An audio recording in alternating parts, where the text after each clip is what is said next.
La vie attitude est ça, état d'esprit à mutu. Amen. Amen. Attitude est ça, disposition et esprit. Au qu'on découvrir par émotion et mutu. Par rapport à l'attitude naïe. Donc, on peut comprendre les sentiments par rapport à l'attitude. Amen. Amen. Donc, état d'esprit Yamutu, ils ont reflété, ils ont matanakati Yamutu. Veut dire, attitude Yamutu, ils ont ça, état d'esprit, disposition et esprit. Parce qu'en réalité, dans l'homme, ce n'est pas la chair. Mais en réalité, dans l'homme, c'est l'esprit. Amen. Amen. État d'esprit à Moutou. Tu comprends que non? La émotion que Moutou ne moni à Zobanga. Par rapport à l'attitude naïe. Amen. Amen. Moutou ne moni à des sengo. Attitude naïe à suivre. Je dis, attitude à Moutou. Bien, on reconnaît un sentiment à Moutou. Quand on est simple, on a l'attitude naïe. Moutou yo. Au détecter Maramoko. Amen. Amen. Attitude à Moutou. Et cause à la positive. Et cause à la négative. Amen. Amen. On appelle ça exemple. Exemple, le mot pour mouquer. Au moniteur,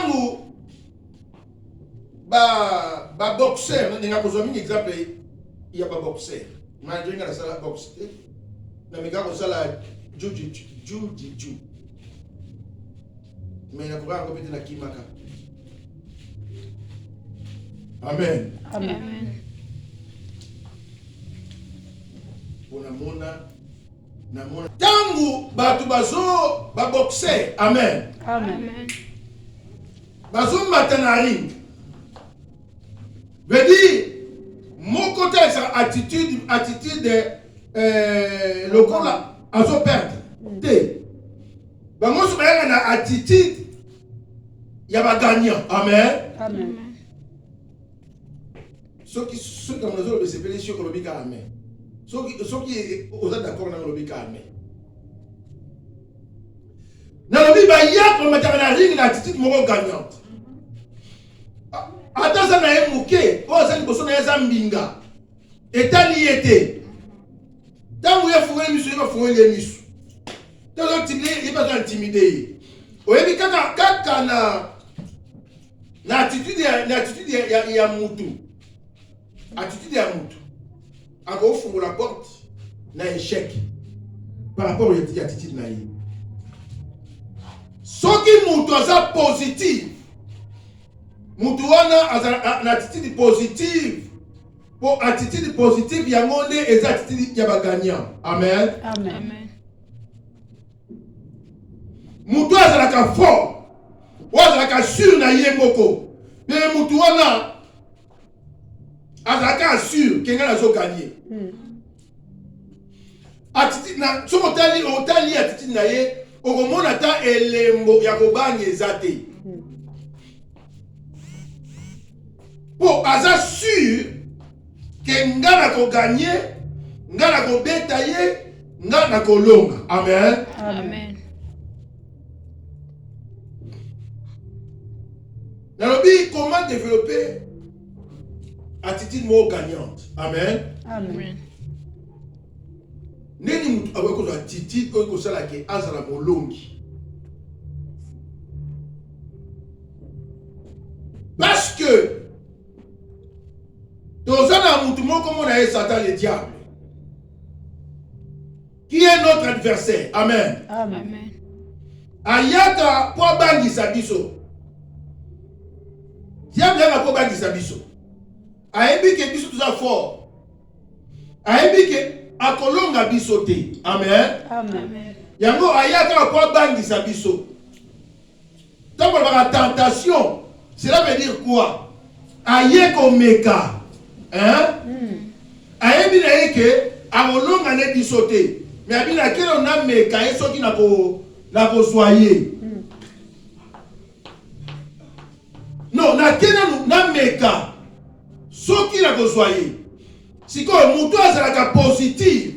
Bien aimé, mutu wana elonga liboso oyo na vie na ezalaka te. Eza kobanga. Eloko oyo okomona te na kati ya mutu azalaka positif. Eloko oyo okomona te pa na ye kobanga. Est-ce que vous comprenez ça? Amen. Amen. Abanga ke eloko te. Po aza sûr ke ndenge na koti yao molongi ezanga. Fenker ezangai. Siko bato babanga bien mais ça bato yo bazaka sûr na bango moko te. Mutu aza sûr na ye moko te. Abanga banga na ye. Dans l'introduction, on a trouvé et Kobang est parmi les armes diable à celle là. Pour appeler sa moutou, à avancer. Toutes, et ça parmi les armes diable à celle là. Pour appeler sa moutou, à avancer. Culpabilité. Et ça parmi les tout diable à celle là. Pour appeler sa moutou, à avancer. Mais les temps où ils ont avancé, diable a dit que yo munene ya likambo yozo lingo sala. Amen. Amen. Pour le ok, non, non, non, on a dit que au niveau na yote, au kokangote.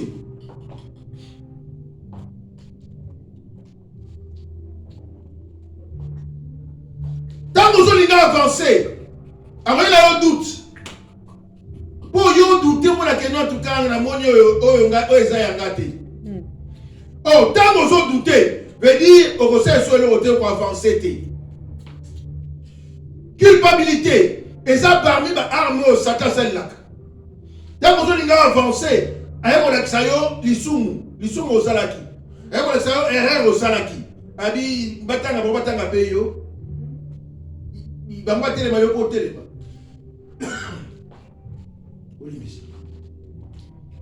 Pour à décourager. Amen. Amen. Bien aimé, attitude ya mutu. Ils ont déterminé l'obilaye. Attitude ya mutu est côté la victoire. La vie attitude ya mutu est côté la victoire. Attitude ya mutu côté la succès, dans le chemin à succès. Attitude ya mutu est côté la chemin yaba longi. Attitude quand il n'y a pas de moto. Alors, pour nous développer attitude gagnante, bien aimé, et ça, la biloko, il faut moto à appliquer pour Azala Molongi. Amen. Amen. Pour la moussou, tu sais ce qu'on a dit, Zamba Kita, pour aller bisayo, Salaboy. Mais nous, c'est comment? Zambé, ça peut être nyoso. Zambé, ça tient nyoso. Maintenant, biso, tu appliquer yango. Pour que tout le monde ait le bon Amen. Amen.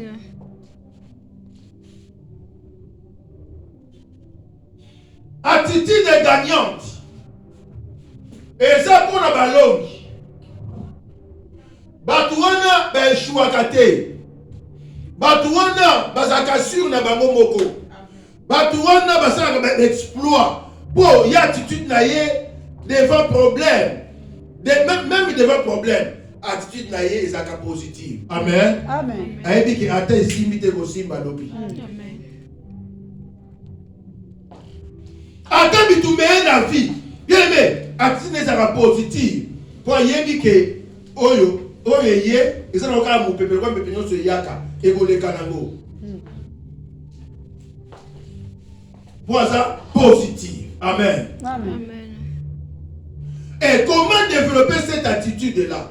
Nous devons développer yango. Parce que l'homme sous mutabota makanangote, mais l'homme sous ta mutandimeli Zambé, Zamba va dire quoi au diamant na kati na ye. Amen. Amen. L'homme sous ta zongo na parcours na biso ya vie chrétienne. Pendant que tu au marché, tu au monde na ndenge ba décoration sala, tu au monde tu au sangisa, tu au perception makasi ya côté les maliboso en Zambé. Na sala quelque point na ngai to partager lilo. To tanga na Bible. Dans le livre Proverbe, dans le Proverbe chapitre 27, verset 17.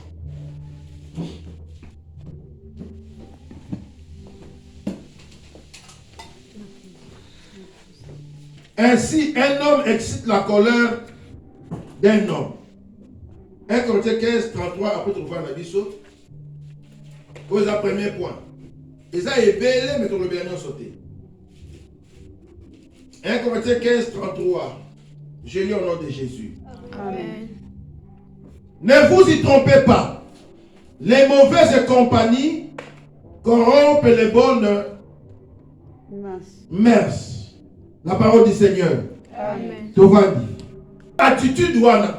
État d'esprit, il y a balongi. À disposition, il y a balongi. Il faut liboso mutuana. Aye entourage ni o azana bango. Amen. Amen. Amen. Amen. Nalobi pour mutu na état d'esprit, il y a balongi. Et disposition esprit, il y a balongi. Et l'homme à liboso, n'a bien c'est belé, hein. Mais où est-ce qu'on est en énuméré à vous? Pour na maté à l'élo. N'a bien un esprit, azala entouré. Na batoyo, ba ko affecté vie na ye. Azala entouré na batoyo, ba ko affecté vie na ye positivement. Amen. Amen. Azala te entouré na batoyo, ba ko empêcher à avancer. Mais batoyo ba ko aider à avancer. Amen. Comme les fers aiguisent les fers, nege libende egumba kalibende, nege mutu ko influencer mutu. Non, nege libende egumba kalibende, nege onction ko influencer mutu. Nege libende egumba kalibende, nege comportement ya mutu ko affecter comportement mutu mususu. Amen. Oh, amen. Amen. Les mauvaises compagnies corrompent les bonnes mœurs. Baninga ya mabe, babe bisaka lolenge ya malam. Amen. Amen. Mais ils sont entourés na batoyo, bazomona makambo munene. Yo zana bango, vision na ope e comme munene. Yes. Amen. Amen. Ta mutoyo aliyakota na monde ya diamant.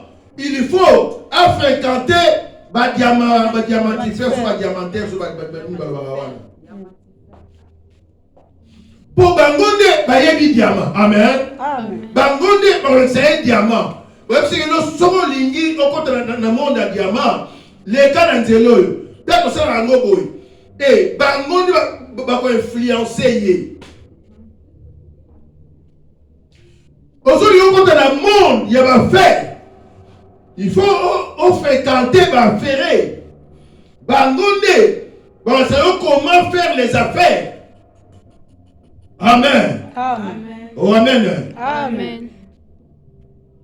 Donc, qu'on fréquenter n'importe qui te moni, à porter le et l'autre côté, dans le domaine, il y a vu au exceller. Pourtant, vous avez un diamant. Yazo kanisa et loko eza moins que diamant. Amen. Amen. Ye pour na diameza pour na batu mususu pour na yete. Non, ye face à na niveau ya C. Donc le bine diamant gagné bien. Et ko bana ndenge ni. Amen. Amen. Est-ce que aux anangai? Amen. Yango mwana nzambe oyo azolinga a exceller na domaine moko ya vie, a avancer, a progresser, il faut longola pembeni bato nyonso bayaka na molimo ya découragement. Bato nyonso babakoloba na yo kekeba okoka na yo te tika okoka te tika na yo okoka te longola bango pene na yo parce que bako influencer yo na négativité. Amen. Amen.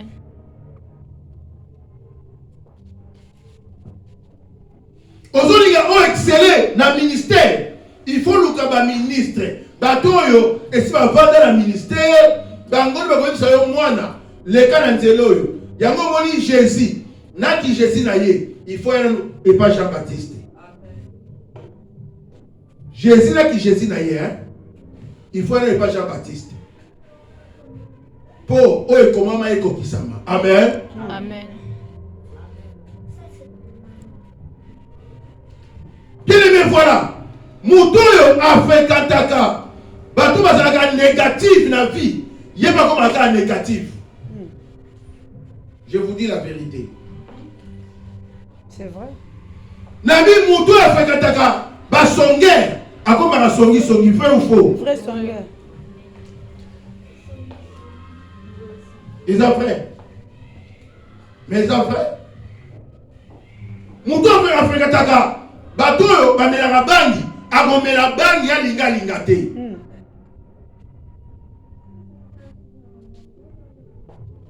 Je pose. Dans le biso ozo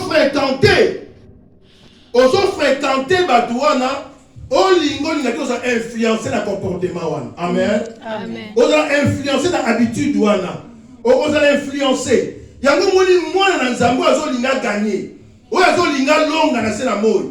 Aluka ba oyo esi ba longa ta mwana bango. Amen. Yes. Attention dans les longs côtés. Attends avancer mais ça na bango attends la sima.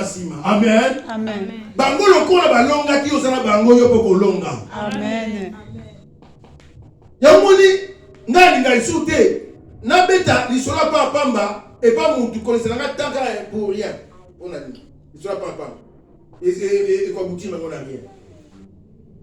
Ole utata wana zona ta Bible na tanga. Donc voilà. Luka entourage. Aux entourés de bateau yo, bako booster yo, veut dire bako pousser yo. Bako bana yo comme un makasi. Amen. Amen. Oyebi so ta mona batu makasi. Ata so o lemba, yo pe o comme makasi. Amen. Hein?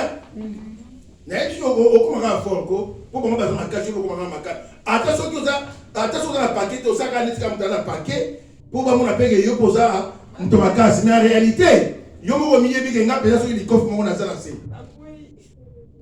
Mais pour la nini poza na bango za sim na yo moko. Amen. Amen. Voilà bien aimé. Mutuyo afrekataka ba sage akoma sage. Plus sage. Amen. Vrai ou faux? Vrai. Vrai. Donc fréquenter ba sage au comme sage. Mais si on fréquenter ba insensé au comme ils sont insensés. Voilà pourquoi nous avons besoin de tout réussir. Tout à la nani na motambola na ye, nani na movana na ye. Na motambola na mutunyo sauté. Vision na ngezani. Non, vision na ngezani France na pour la société, il y a nettoyage. Oui, Luka va te faire fungo lango. Bana ko fréquenter bango. Amen. Amen.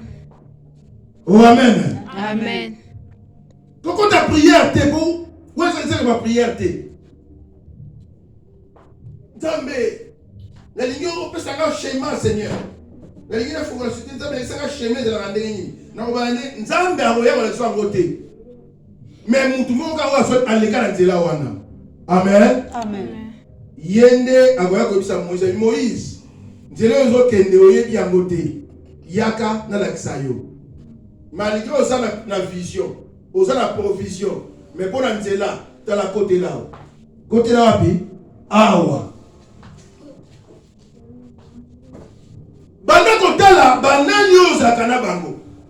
Banani oyo fréquentaka bango. Bako influencer fi na yo na nini? Amen. Amen. Te bako influencer fi na yo na nini? Na bandeli kotuna. Bako influencer fi na yo na domaine nini? Po so ozala mutu. So qui azo influencer atana na physique te, mais na spirituel il faut influencer fi na yo. Amen. Amen. Non, na vanda na mutu. Apesa ndenge eloko te, mais so apesa conseil. Après conseil na ye sunganga ekoki nango. Ekoki. Mutu wana zala na ye po conseil na ye ekosunga yo. Amen. Amen. Non, apesa ndenge eloko te, mais so na souci à prière, aidanga na prière. Bien, mais tu peux se le mais quand il y a la prière, ekoki nango wana. Amen. Amen. Oh amen. Amen. C'est un mouton qui va apporter un plus na vie na yo pour l'avancement ya vie na yo. Longola bato baya na découragement. Bato baya na ba doute. Bato baya ko culpabiliser bato. Oyo culpabiliser yo. O monite kutu. Tala kutu monite. Te. Non. Longola bango pene na yo. Amen. Amen. Yo faut longa. Tambola na ba longi. Po elonga eko influencer vie na Au yo. nom de Jésus. Ndenge libende kumbaka libende. Bien aimé ndenge bato malamu. Bako tobe na nzela malamu. Amen.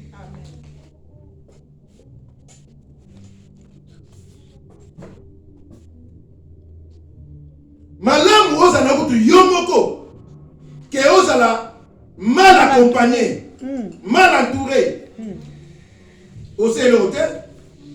Est-ce que vous comprenez là? Amen. Yama moninga tamu ngana netsaka bino ke nazala posata to sata mi balé ba o to tamana ba monzela moko bo comprendre nga mabe. Mais ezaka bongo. Mana bozo mi balé bozo yo kana bota mbona nzela moko bozo la 10. So woli bo kende o kuna pesi mkongo kuna pesi mkongo kuna. Osez le hôtel. Na vision même na musala nzambe. Mutoyo azoya pona ko faire avancer œuvre. Ye wana basimbaka na loboko po totambola na ye. Amen. Amen. Oyo azalaka net azate batiaka ya entre parenthèse.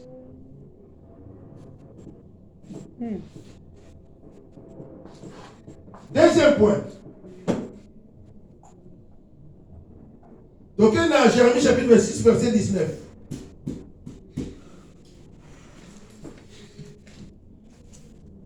Zambé ensuite m'a belé témoin pour Israël. Alors lui, terre yoka. Nation témoin pour bateau à la place. Bah ok mais la yote. Amen. Amen. Yosala témoin makambo yonga na zoloba. Je fais venir sur ce peuple les malheurs. Je fais venir sur ce peuple l'échec. Je fais venir sur ce peuple la mort. Je fais venir sur ce peuple le maladie, fruit de ses pensées. Amen. Amen. Maintenant, siko. Oh, vous avez dit pensée. Mon doigt il y a développé attitude gagnante. Faut que changer la façon de commander la makambo. Amen. Amen. Parce que l'attitude c'est un état d'esprit. Il y a moutou devant problème. Disposition à moutou devant situation. Il y a un état d'esprit.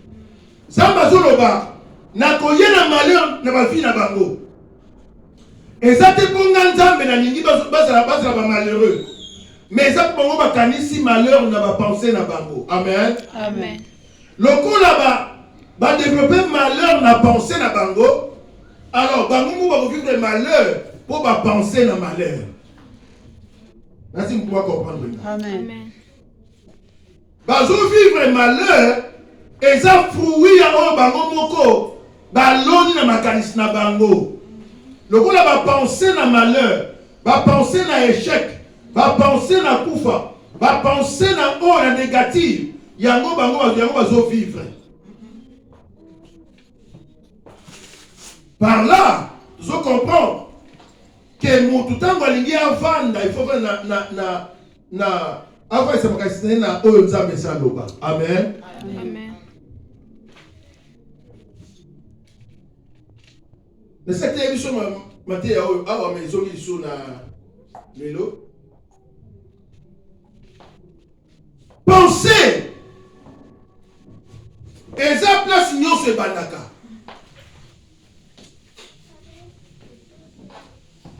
Na bi nyonso ebandaka na makanisi. Apôtre Jacques alobi soyi mutu aseli sumu alobate ke nzamba mekinga te. mutu yemo abana ko développer mon pensée. Amen. Amen. Abana ko développer mon pensée. Akanisi yango a monté à sali montage. Tant a posé acte veli edimi lisumu. Nege liwe bandaka na makanisi. Nege pe vie bandaka na makanisi. Amen. Amen. Oh, amen. Amen. Tout commence dans les pensées. Échec et ça dans makanisi. Ce qui est échec dans makanisi veut dire réussite peut-être dans makanisi. Ce qui les souvient dans la makanisi, c'est que vie peut dans na makanisi. Si ko pona biso bana nzambe yoka. Poto longa. Nous avons besoin de penser négativité. Faut tout développer ma pensée positive. La vie pensée positive. Attention à ma raison tambolate. Même si ma raison si maté. Mais pensée na yo etikala positive. Amen. Amen. La vie pensée positive. Yangonde et quand on la grandeur. Pour les gens dans ma canisse. Pensée négative. Et quand on a échec. Pendant qu'on pensait la grandeur. On va vivre la grandeur dans la vie. Amen. Pendant qu'on pensait la réussite. On va vivre la réussite. Amen. Pour Nzabalobi, nation témoin, ma belle, ma l'air comme les bango, ça fouille ma canisse na bango. Kokanisa kakufa te. O kufa atoki nyangwe koya. Amen. Amen.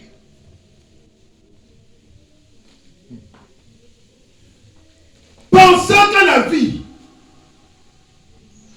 qu'on pense à l'échec, pensez qu'à la réussite. Tala yokanga bien. Biso échec est raté. Biso, son yosa di kamwe simite veut dire nzambe à récupérer ango. Pour appeler sango forme ya bien. Amen. Amen. Pour appeler sango forme ya bien. Toi choix kate biso. Pour toi na nzambo ya kokana nyonso. Yes. Il y a nos pensées toujours positives. Même si les choses ne semblent pas marcher. Ça va. Amen. Ça va. Yes. Ça va aller. Amen. Amen. Amen. Ça va. Mais ça va, ça va. Ça va. Tout va bien. Ah, ça va. Mais le monde est sympathique. Ça va. Tala, muto ya pensera positif. Ah, et ça muto on a nzambe vendre la carte na ye. Yes. Tala comme il devant problème. État d'esprit na ye le les gens nourrit la parole. Hey. Et pour rappeler problème wana o ese ko mama. Amen. Gloire. C'est ça. Oye comment te makalisi na ye. Et ça noko Matthieu alobate. Mais oyo zamba loba. Amen. Azo rappeler Jésus. Yes. Azo rappeler Satan. Alors l'homme ne vivra pas seulement du pain, mais de toute parole qui sort de la bouche de Dieu. Amen. Yes. Malgré ça nanzala. Ayebi que les gens pouvoir bongo la lipo et libali comme lipa. Mais attends, ça dit non Satan. Non. Il est écrit. Mutoyo Marmanaza me vanda kati na ye. État d'esprit est positif. Amen. Amen. Nabi même ce qui est yini bozo kima. Ya kima kate. Ya penser à o matériel makalisé za ka o nzamba loba. Amen. Yes. Nzamba loba ni. Et si comme elle ba suki yanga nzambe ba. Bandi. Amen. Amen. Amen. Yango ne nzamba loba. Et mutuona okimate malgré suki alabate na ke komi boaka na mi diembika te po yebi ke wanga na suki veut dire nzambe na ye ko banda. Zona secours. Amen. C'est ça. Yoka tangu mutu atteint la gauche na droite lisungi ezoya te. Et maintenant makasine koloba. Je lève mes yeux. Il est le secours qui ne manque jamais dans la détresse. Gloire au Seigneur. Alléluia. Pour mon Nzambe vanda na kati na ye. Amen. Nani a au niveau pensée positive. Et ça mutu aza nourri la parole de Dieu. Yes. Mutu wana échoua kate. Jamais. Mutu wana bi mutu wana échoua kate. Amen. Satan a na place te ya ko simba ye. Et puis mutu wana longa kakaka. Hey. Lobi alonga kakaka. Kaka. Pepesa meleko longa. Alonga kaka. Hey. Dans la pensée positive. Bien aimé. Toko tanzambe na action. Yango Abraham amonaka résurrection ya Isaac na makanisi. Amen. Gloire. Amen. Amen. Hébreux chapitre 19 verset 17 combien on a 17 combien. Abraham. Hébreux chapitre 11 verset 17 à 19. On a eu Isaac. Nana a besoin. Alors que Isaac a dit fils, il y a promesse. Amen. Amen. Dans la bonne promesse, à Koufara na yete. Amen.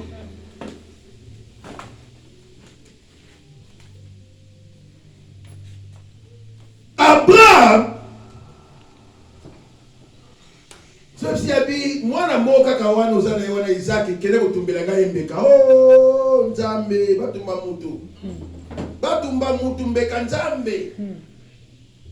Yango tala, yango moni makamu mingi batoko ndima. Ba ondira na kata Bible. So l'église na biso, église epanzani. Pour toi ba ndimia lelo ba ndimia mabaku. Mabaku. Mabaku. Nani mabaku na église. Ou l'équipe batalio. Au moins le pasteur n'a pas été agayé, mais à Dongola agayé.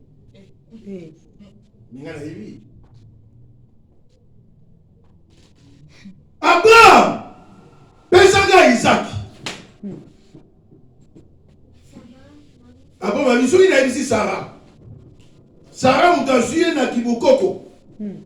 Est-ce que vous avez vu jamais. Abraham a vu que ça dit. Nzamba azana makoki nyonso. Nzamba aza capable ya kosekwisa Isaac. Ata soki akufi. Hey. Oh Seigneur. Même Abraham atala komona te mutu akufa c'est quoi? Hey. Pancho na kanyango parce que ngai na bombi yango po tolobela ngo mikolo. Trois moi le long na trois maté. L'idée à moi de lobby. L'idée maté belle bouche na tongo. On a été à la troisième. Première, la deuxième. Nous avons été à Mopandi. Alors, mon gars, on a pas dit, on dit qu'on pensait à la résurrection. À Tangi Isaac, petit, tu aurais pu s'en dire un méca. Tu aurais ça sacrifice. Tu aurais pour adorer Nzambe. Abraham a une raison. Il y a quelque chose à adorer. Il y a un bateau qui peut adorer. Parce que sacrifice est adoration. Amen. Amen. Nous avons adoration et la culte.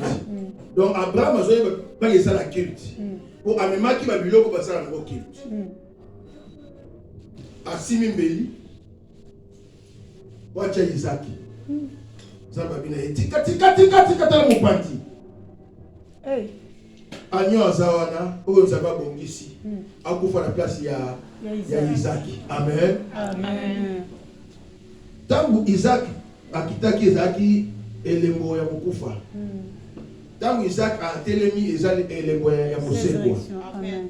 Ezali lokola baptême, résurrection, kokufa pe kosekwa. Amen. Amen. Donc Isaac akufaki pe asekwaki. Amen. Pour Abraham a pensé qu'il a résurrection. Dans la vie, penser na vie. Penser na positivité. Bien aimé, penser. Yo vous bana pour penser. Comme on a échec liboso na yote. Mais mon a ka réussite liboso na yo. Amen. Amen. Oui, na lo baka. Penser.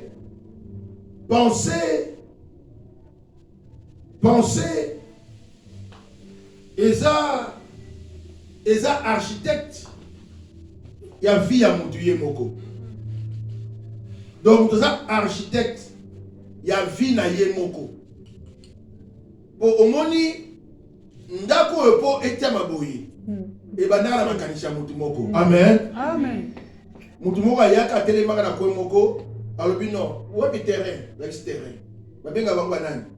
Ba architecte. Po basala ba dessin. Alobi tokotia porte ya entrée awa. Tokotia sortie à secours kotoyo. Ba toilette ekozala awa. Douche tokotia ko kotoyo. Amen. Amen. Abandi ko dessiner yango ezo uta wapi? Na pensée. Ezo uta wapi? Na pensée. Et tangu a dessiné yango a pesa maître d'ouvrage. Mutu ako exécuter misala. N'est-ce que mutu wana azwa bandiko asangisi bato bazana la possibilité ya musala. Et bana liboso na makanisi. Donc mutu moko a dessiné na makanisi na ye. Teresa ina ngo pa beloko ezate. Mais mutu afai na makanisi na ye a pesi forme. A su forme wana ke pesa na mutu efo a exécuter yango. Mutu wana a exécuter ngo ye moko te.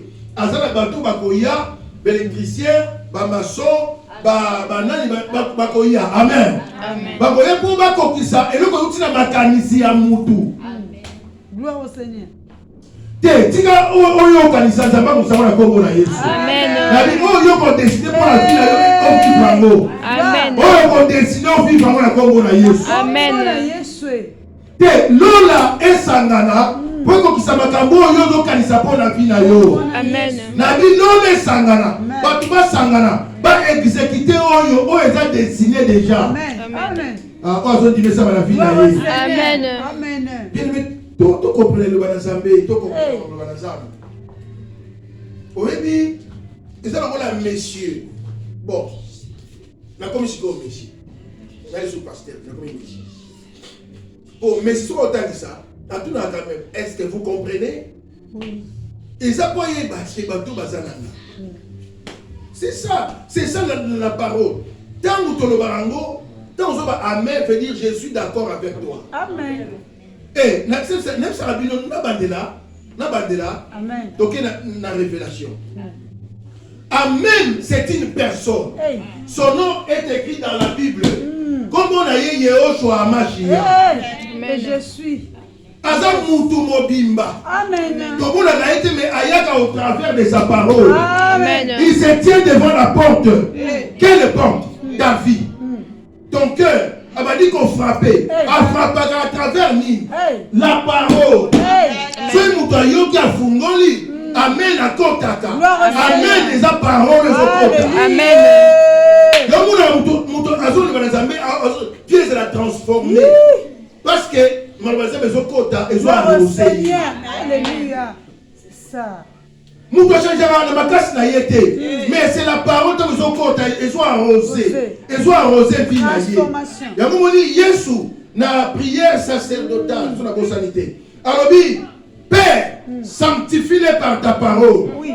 Car ta parole est la vérité. Amen. C'est la parole qui nous sanctifie. Amen. Amen. Amen. Amen. Donc ils ont sanctifié, ils ont dit, oh c'est ma casse il y a salade. Amen. Yes. Premier il faut la connecter dans Malobana Nzambe. Bien-aimé, Malobana Nzambe eza histoire. Eza vie. Je vous dis la vérité. Moi je donne na télé na faux mutu mo mabe. Chakos. Ni maka Malobana Nzambe pesa ko place na vie na yo. Na bien ko transformer vie na yo. Amen. Vous comprenez à comment plaisir boyko, comment plaisir pasteur. Oui, à comment pasteur pour le Nzambe kota et arrosa. Ngaza so mutila ote ngana sana kiti ngaza ofana simate ya kiti liboso ba yeba la place nanga. Ata so na ite bi comment na ite wala place ya frère Jean. Ouais. So mutila ote ya ngana zo kuma. Kuma pamba te ukoma polo binga pela za mutei. Mutei azote ya ngana zo ba baptême na kati ya mate ya mutei. Puis na osame la Seigneur sunganga na te ataka mtote. Ngai na kola bona vie chrétienne. Kokeli ko luka ko yeba ba fermissement, ba consolidation, ba kolwa ko yeba na kota même na école ko ba père dans la spirituelle ba kota te. L'école du ministère. Na fréquenta ba tout ba c'est comme c'est ko tangama. Ba sambela pona nga ba na mona lo na comprendre la pousse na tuna ye pour aller na posa na avancer. Amen. Amen. Ta soki yo tracé vie na yo na makanisi na lobi otikeli maloba na Nzambe place balinga te plan na yo maître d'ouvrage à Rosoango. Amen. Amen. Le véritable maître d'ouvrage c'est le Seigneur Jésus. Amen. Gloire au Seigneur. Kele azwaka ya batu nyonso afi plan atali ce pas monique nous a défaut avec sauté place auto na longoli yango na tieli yo ya bien yango. Amen. Amen. Amen. Bon yazaka na projet ya bonheur pour na biso. Hey. Gloire. Et ceux qui approuvé plan na yo keme yemo ko sangisa bato bakoya ko travailler pour plan wana et se matérialiser. Amen. Amen. Amen. Yo tracé kaka. Yo tracé no kaka. Banda ko penser grand lobby. Amen. Na bi banda ko penser lobby grand. Amen. Amen. Donc bandi ko sambela sika. Chapose. Banda ko penser grand. Abraham a pensé la résurrection de Isaac. Isaac a coupé sur terre. Il y a un bon à penser. Donc c'est un passage. Pour la pensée, dans Philippiens chapitre 4, verset 8. Philippiens chapitre 4, verset 8. Na banda romate ezaka pas c'est qu'on a signé ça. On nous a sur la vraiment. Conscience na misala kokufa les œuvres mortes eza biloko Satan alansaka na ba esprit na biso pour la biso ke yoza dignité ya kozala mwana Nzambe. Or toza na avocat moko auprès du Père wa défendaka biso Satan ayebi yango. Amen. Ayebi biso na avocat wa défendaka biso auprès du Père. Satan ayebi que ce mutu asali suma sur conscience Nzambe alimbisaka ye. Amen. Siko ye ya pona ko suyer conscience na biso na pensée. Ce qui est pur digne de louange soit l'objet de vos pensées. Soit l'objet de vos pensées. Pensez-nous quand négatif, positif plutôt.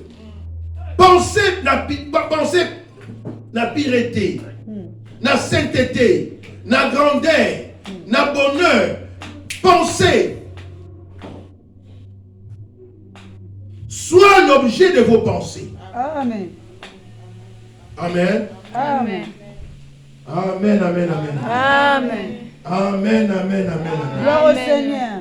Amen, amen, amen. Amen, amen, amen, amen, amen. Vous allez entourer les bateaux baza positif. Amen. Amen. Le monde va être négatif mais nayo. Bana quand tu peux pas penser positive. Oui, muto muto a fait pas penser positive a déclaré la paix positivement. Amen. Amen. Pour les autres dans ma canisse là il y a un des zolo, il y a un des zolo ba. Yes. Yes. Yango ban changer façon na yo. Ya mo la makam. Amen. Non, soit attitude, il y a ba longue. Soit attitude, il y a ba longue. Amen. Amen. Soit attitude, il y a ba vainqueur. Amen. Vainqueur, à mon accord victoire. Amen. Attention à ça qui m'a simité habité. Voilà, ese elote. Osimba te. Donc ezala moi rero moi ezala ya mukeme et ko simba nango. Amen. Amen. Amen. Mona bakabongo bien aimé yango ne kondima. C'est ça la foi. Pensée positive. Nalobi yango ne kondima. Amen. On apprend à penser à la résurrection par la foi. Isaac a kufa disouté. Amen. Yango penser à positive, positive, positive, Yes. positive. Yes. Au contraire, ça l'action la vie na yo. Gloire au Seigneur. Alléluia. Amen. Oyebi tango David akutana na Goliath Positive. positive. Hey. Nana succès là ouais. Bon on soit tombé avec le Goliath. Psaume chapitre 25 verset 3. Psaume 25 3. A échoué jamais. Amen. Amen. Yes. Bato batela Nzambe ba échoué kate. Amen. Aïe. Bato les abanai. Bato batambola par la foi. Amen. Gloire. Basomola ke Nzambe aza capable na nyonso. Hey. Hey. Nzambe awe kosala makambo ba kosala te. Sakate. Yango na bi David Gloire au David Seigneur. atalaka. Amen. Asala ko batu basala kate. David atalaka munene ya Goliath te. Amen. Non, David atalaka expérience ya Goliath te. Mais David a espéraka na Nzambe. Ayebi ko na bi Goliath. Yozo ye la na ba épée. Mais ngana ye pa na yo au nom de l'Éternel des armées. Amen. Donc on espéraka na Nzambe ba échoué kate. Sakate. Pour attention ba muna na yo ba sangeli yo. Yo espéraka na Nzambe. Nzambe akonfondre bango. Amen. Bango basali complot contre yo. Aïe. Bien-aimé, yo za promis na bango te. Mais bazo luka fi na yo. Lokola yo espéraka na Nzambe. Bango bako échoué. Mais yo kolonga. Amen.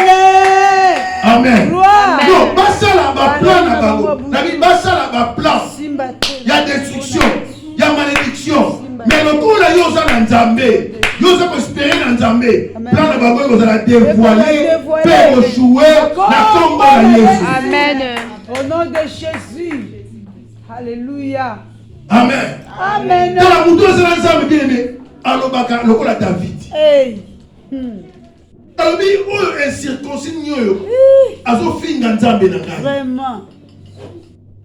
Te, oyo nani. Soki kutu mère kutu etelema te. Aïe. Mère ekabwana. Oi. Bongo oyo nani. Vraiment. Non, soki kutu ours. Na boma ours na lion. Bongo incirconcis aza nani. Po finga Nzambe. Tu es katana lelo. Amen. Amen. Bien aimé, tant que David a déclaré, les autres na makanisi na ye. Amen. Amen. Ezo bandao. Bon, jamais vous t'avez encore le basson et outil à mater. Azoloba. Alors bien monio. Ah David. Voilà David a 17 ans. Tant que vous avez 17 ans. Jeune. Mais pour l'autre mais où moi na muke boindenge. Ah bien monio. Ata ba épée na yo, expérience na yo. Mais ngana zana mutu. Mutu wana lelo. Mutu na yo bandeke na bandeke likolo baboliango. Nabi David azalaka na épée te. Mais David alobi na okata yo mutu. Maloba. Na maloba. Et maloba wana et se matérialisa. Alléluia. Kaka épée ya Goliath et kata be mutu na ye bo Goliath. Amen.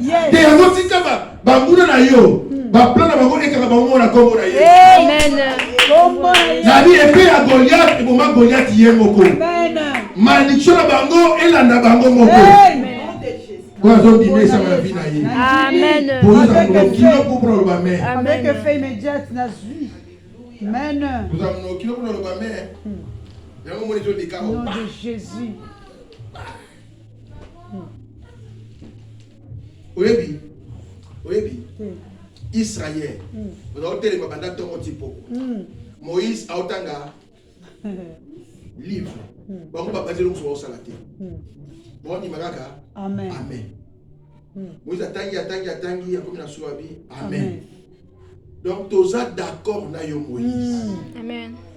nazo peso main d'association veut dire makambo yo zoloba ngana lingi na vivre ngo Amen. Amen. donc moi dans l'église on comprend la parole bien aimé ba jibila tala na tene église mo na chikapa église on a kalisango tilelo l'église on a kalisango tilelo hôtel papa diacre obi octave soko ko benge pasteur mais diacre le papa on a ayo zonga na kisuka kuna tala mbinga lokolo papa yo motei na bi winga ngana simaeli boso na le roi David tala di ko teya mon père mutopé na kitao ni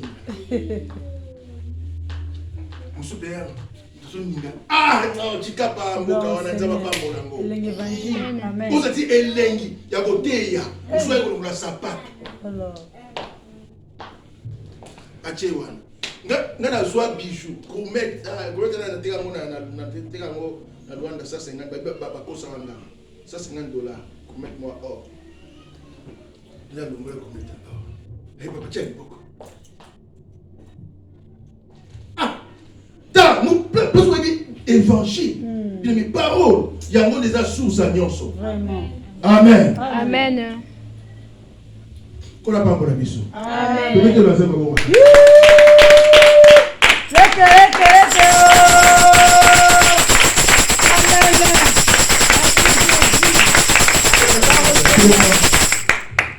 Gloire. Seigneur, notre façon, notre manière, notre attitude, Jésus, est changée. Père Tonigi, tout compte dans le domaine, il y a grandeur. Dans le domaine, il y a foi, Seigneur. Augmente-nous la foi. Augmente-nous, Seigneur. Na kombo na Yesu. Kombo na Yesu Christ. Père, tout est dit na kombo na Yesu. Kombo na Yesu. Combat que tu as dit sur la La kombo na Yesu. kombo na Yesu. Nom de Jésus. Kolo tolingi tosala na yo. Alléluia. Ya kosala na biso. Sala na biso nkolo. Tolonga. Amen. Na kombo na Yesu. Kombo na Yesu. Amen. Amen.